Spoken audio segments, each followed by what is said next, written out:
கிறிஸ்துவுக்குள் மிகவும் பிரியமான சகோதர சகோதரிகளே, இயேசு கிறிஸ்துவின் நாமத்தினாலே உங்கள் யாவருக்கும் எனது அன்பின் நல்வாழ்த்துதலையும் வணக்கத்தையும் தெரிவித்துக் கொள்கிறேன்.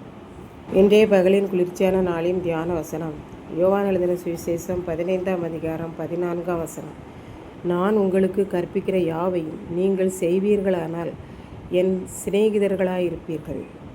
இயேசு சீசர்களிடம் பேசிக் கொண்டிருக்கிறார். என் தகப்பனாகிய பிதா என்னிடத்தில் அன்பாயிருக்கிறார், நான் உங்களிடத்தில் அன்பாயிருக்கிறேன்.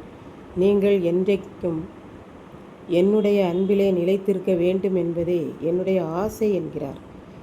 ஏன் பிதாவானவர் என்னிடத்தில் அன்பாயிருக்கிறார் என்றால், நான் பிதா இட்ட கட்டளைக்கு அப்படியே கீழ்ப்படுகிறேன். அதனால் நீங்களும் என்னுடைய கட்டளைகளுக்கு கீழ்ப்படிந்தால் நான் உங்களிடம் அன்பாயிருப்பேன் என்று இயேசு கூறினார். என்னுடைய சந்தோஷம் என்னுடைய பிள்ளைகள் என் கட்டளையின்படி நடக்கிறார்கள் என்பதுதான். அந்த சந்தோஷம் எப்பொழுதும் என்னில் நிலைத்திருக்க வேண்டும். உங்கள் சந்தோஷம் எப்பொழுது என் ஆண்டவர் என்னோடு இருக்கிறார் என்பது.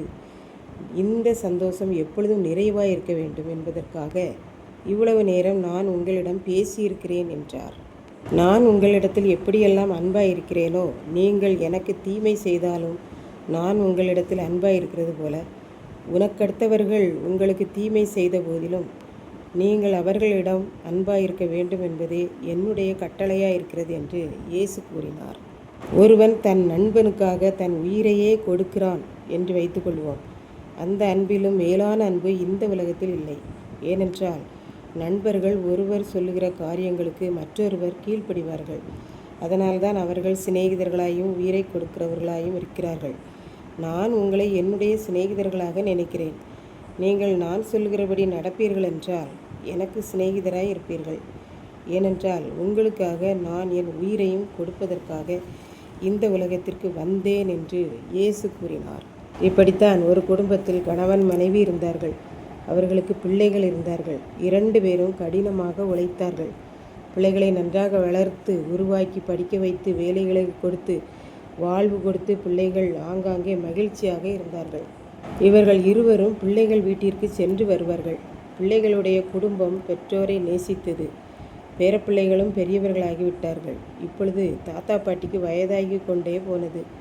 அதனால் அடிக்கடி இருவருக்கும் பலவீனங்கள் வருவதும் போவதுமாக இருந்தது. பிள்ளைகளும் அடிக்கடி வந்து பெற்றோரை பார்த்து உதவிகள் செய்து கொண்டும் வேலைகளை செய்து கொடுத்து கொண்டும் சென்றனர். அவ்வப்போது சமைத்து அப்பா அம்மாவுக்கு ஏற்றபடி சாப்பாடும் கொடுத்து கொண்டு இருந்தனர். ஒரு நாள் வயதான காலத்தில் அம்மாவுக்கு மிகவும் சுகவீனம் வந்தது. 80 வயது ஆகிறது. சுகவீனத்தால் மிகவும் கஷ்டப்பட்டு மருத்துவமனை சென்று பார்த்தும் பயனில்லை. அம்மாவின் உயிர் போய்விட்டது. பிள்ளைகள் எல்லாரும் மிகுந்த வருத்தம் சோகமடைந்தனர். அந்த அம்மா மரித்து போனதை தகப்பனாரால் தாங்க முடியவில்லை. அவள் இல்லாமல் நான் எப்படி இருக்கப் போகிறேன் என்று சொல்லிக்கொண்டு ஒரு பெருமூச்சு விட்டார். இவருடைய உயிரும் போய்விட்டது. இது நடந்த ஒரு சம்பவம். இதை கேட்டுக்கொண்டிருக்கும் எனக்கன்பானவர்களே, இன்றைக்கு நம் இயேசுவும் இதைத்தான் கூறுகிறார். உங்களை நான் என் சிநேகிதர்களாக எண்ணுகிறேன். ஆகையால் உங்களுக்காக என் உயிரையே இரத்தத்தையே கொடுக்கிறேன். நீங்கள் எனக்கு ஒரே ஒரு காரியம் மட்டும் செய்ய வேண்டும். நான் சொல்லியிருக்கிற கற்பனைகளை வேத வசனங்களை வாசித்து அதற்கு கீழ்ப்படிய வேண்டும்.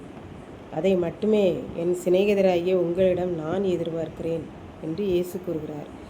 அவருடைய கட்டளைகளுக்கு கீழ்ப்படிவோம். அவருடைய சிநேகிதர்களாய் வாழ்வோம். கர்த்தர்தாமே இந்த வார்த்தைகளை ஆசீர்வதிப்பாராக. ஆமென். ஜெபம். அன்பின் ஆண்டவரே, இந்த அருமையான நல்ல நாளுக்காக நன்றி செலுத்துகிறேன்.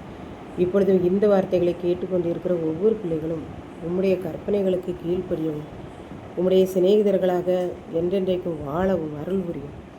மீட்பர் இயேசு கிறிஸ்துவின் நாமத்திலே தாழ்மையோடு வேண்டிக் கொள்கிறேன் பிதாவே. ஆமென்.